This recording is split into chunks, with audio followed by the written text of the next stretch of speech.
мына өз алдынча отура албайт экен. Мына таакай отуруш ушундай экен.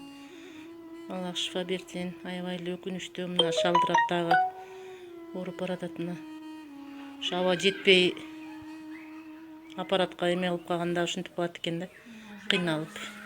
Ассаламу алейкум рахматуллахи ва баракатух. Урматтуу кыргыз элим, биз ушул мына Болотов Нуржигит инибизди зыярат кылып келдик бүгүн.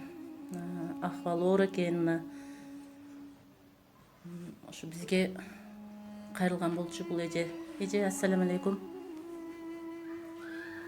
Саламатсыздарбы? Мен ушул балам Болотов Нуржигит ушул кичинекей кезинен эле 7 айлыгынан эле ооруп өпкөсү чоңойбой калган деп врачтар тез арада оң жак өпкөсү кургап баратат деп ошого операция жасаш керек дегенден Жомарт Беришин кол жамаатына кайрылып сиздерден жардам сураганмын. Ушул баламдын өмүрүн сактап калыш үчүн жардам бериңиздер, кыргыз элим. Ушул балам такыр эле болбой атат, ооруп, мына буттары дагы шишип кеткен. Жакындан карасам болобу? Шишип атат буттары. Мына бул жери тырсылдап турат, шишип кетти. Алла шифа берсин. Температура барбы азыр? Ооба, азыр ошо температура болуп аткандан парацетамол бердим. Алла шифа берсин. Бул аппарат эмне? Ушу менен дем алышабы? Дем жетпей, тердеп, приступ болгон кезде ушул аппарат менен дем алдырам. Булдар оозуна чачып турам. Врачтар 3 эле жолу назначать эткен, а мен кечке эле чачып атам, ушул ыйлап алса болду деп эле чачып коюп атам кайта оозуна. Такай ушундай менен дем алабы? Ушу кечке эле уже жалган айтпасам ондан Алла шифа берип жакшы болуп кеткиле. Кыргыз элибиз бар экен. Ичимдеп да жардам берип, иншаллах. Адыш болуп калды. Титирип аткан. Аны менен канчага чейин санап эметиш керек?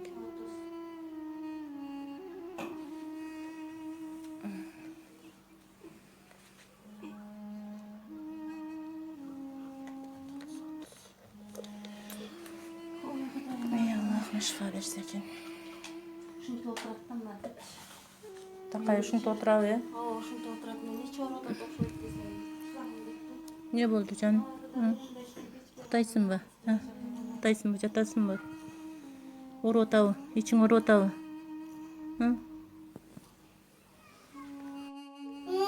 Урматтуу кыргыз элим, көптү көрсө көл болот деп мына ушул начистебиздин көз жашын агызбай ушу жакшы болуп кетишине себепкер болуп жардам колубузду суналы.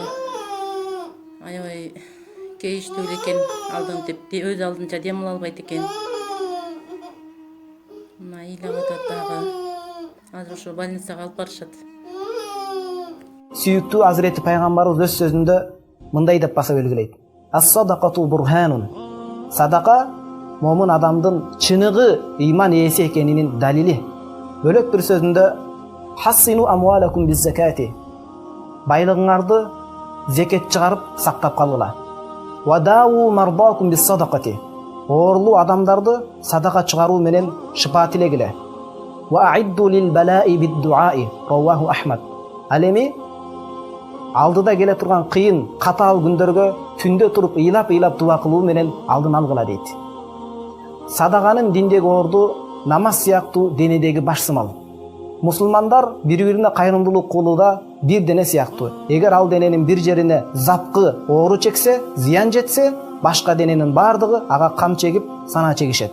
Ошол сыяктуу эгер мусулман ааламында садака маселесин жакшы чечишсе, мусулман ааламында бей, бечара, жакыр кедей деген катмар болду.